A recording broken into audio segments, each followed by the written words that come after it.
Hello, my name is Curtis Lyons, and I'm the president of American Lutheran Theological Seminary. Today I'm joined by the Reverend Dr. Chris Caughey, who's the chairman of our Biblical Studies Department and also our accreditation coordinator. Today we're going to talk a little bit about seminary accreditation. I often hear questions about the accreditation process from our students and from those who are applicants to becoming students, and also from pastors and congregational members, as well as from our donors and supporters. So, Dr. Caughey, today, may I ask a couple of questions about accreditation, your wheelhouse? First, why is accreditation so important? I think the simplest and easiest answer is that accreditation makes us the best seminary that we can possibly be. So as we go through the process, we realize what our strengths are and what our deficiencies are, and it allows us to shore those up.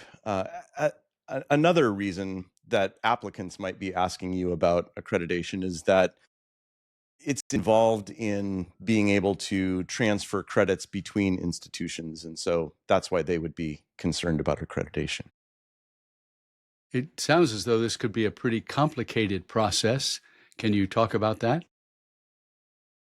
Yes. So for most of our time in accreditation so far, it has been iterative, meaning that there's downtime and then there's crunch time. And every November, we have an annual report that's due. Every December, we have a financial report that's due.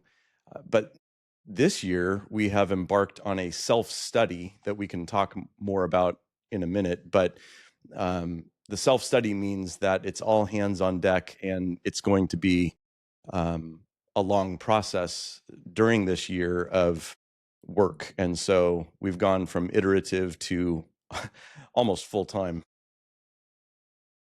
Very good. Recently, I saw some indication about a new learning management system. Can you talk about the advantage of the new system? Sure. So previously we were using a system called Orband, and it basically just allowed students to see past courses and the grades that they had earned for those past courses. But Populi is an information and communication hub.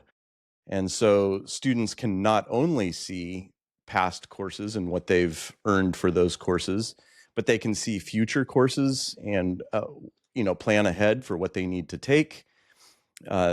They can see all of their financials, the bills that they have paid, bills that are outstanding. They can see information about possible financial aid available to them, and they can communicate directly with faculty and staff. And so it really is a full-orbed, as you said, learning management system. Very good.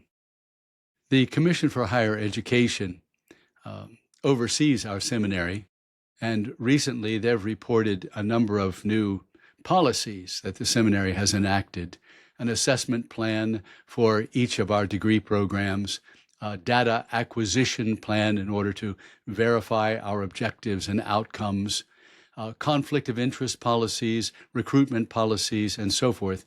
So what's that all about? As we progress in the accreditation process, we have realized that it's not enough just for the administration of ALTS to know what we do and how to do that. We need to have it in writing so that everyone who needs to know has access to the information about what we do, how we do it, and why we do it. And so that the Commission on Higher Education can review that from time to time and make sure that that's still the right course of action. Very good. The accreditation process enables the seminary to evaluate and improve itself, both academically and in its institutional processes. Okay. How long does this take? I think initially I heard it would be an 8-year process that could take 10 years. How are we doing?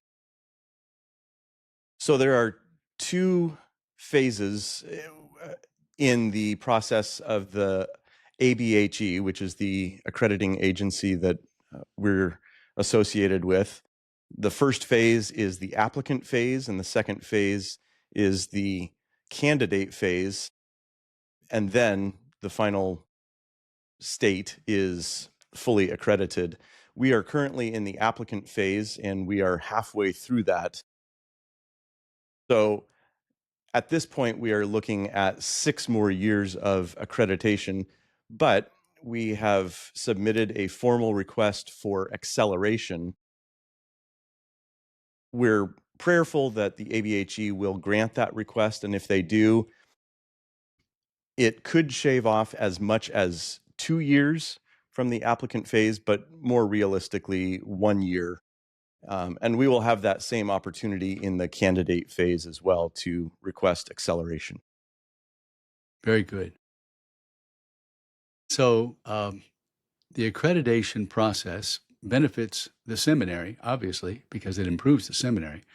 And you've indicated that it is of some benefit to students transferring credits and so forth.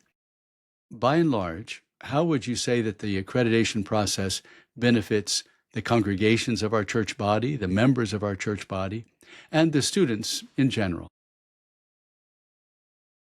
Well, as we become the best seminary that we possibly can be as we go through this process, it makes the best possible students that we can produce.